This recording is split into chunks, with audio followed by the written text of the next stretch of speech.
size rəhmət Onun eləsin. hamısı bizimki. Hamısı. Əlbəttə. Kardeşimiz. Allah Nural qardaşıma uzun ömür can sağlık versin. Bizi yaradan Allah. Ona bir de düşkün göstermesin. Amin. Bak, əla. Hoşum geldi. Allah köməyin Allah olsun. gözəl baladır, rəhmət eləsin. Allah Polat balamıza da rəhmət eləsin, yeri cənnət olsun, torpaqsa size ömür versin qardaşım. Meşhur Fuat. Allah güzel kardeşe rahmet eylesin. Sağ ol. Allah sizlere sabır versin. Sağ ol.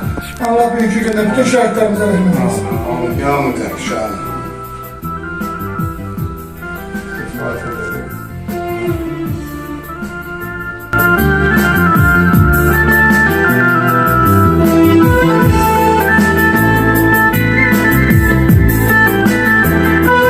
Allah rəhmət eləsin. Allah valideynlərə səbir versin. Allah rahmet eylesin. Bütün şahitler. Allah rahmet eylesin. Allah kardeşi mübarize sabır versin inşallah. Allah bütün şahitlerimize rahmet eylesin. Seçimləri qoydu. Seçimləri orada verir. Yaxşı düşün.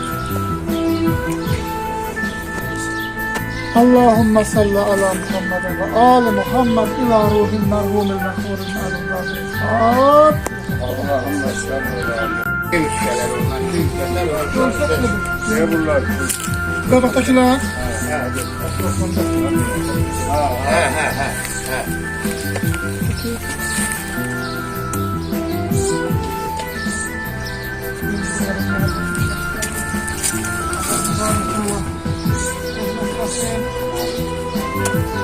Allah bu şehitlerimizi bekler.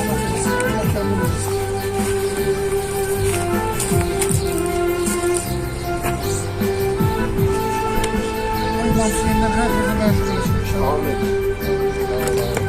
Kol gele, durak gele bunların ikisine bir düştü. Olar el.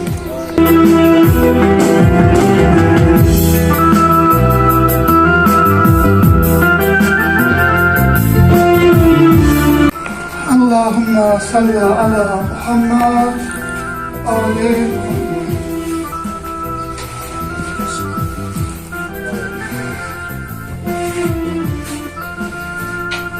Allah rahmet eylesin. Allah valideynlerine sabır versin.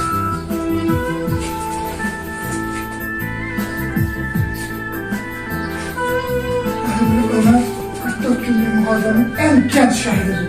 Bunun hemşe vurgulamışam. Dünkü günde yine vurgulayam.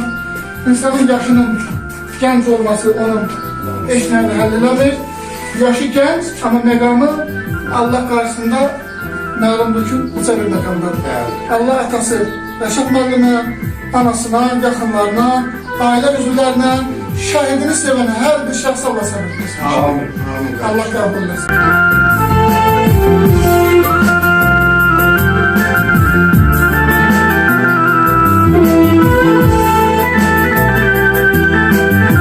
Allah şəhidlərimizi rəhmət eylesin.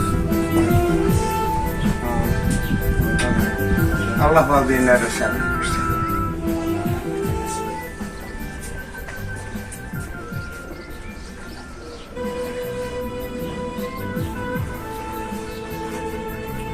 Bizim antiterör əməliyyat zamanı öz şirin canından keçərək şəhidlik zirvəsinə uzalan qardaşlarımızdan biri, şəhid Rüyal.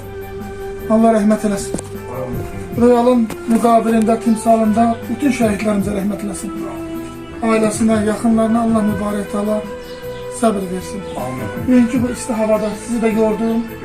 Haqqınızı halal edin. Bu hamımızın borcudur. Kimliyindən asılı olmayaraq.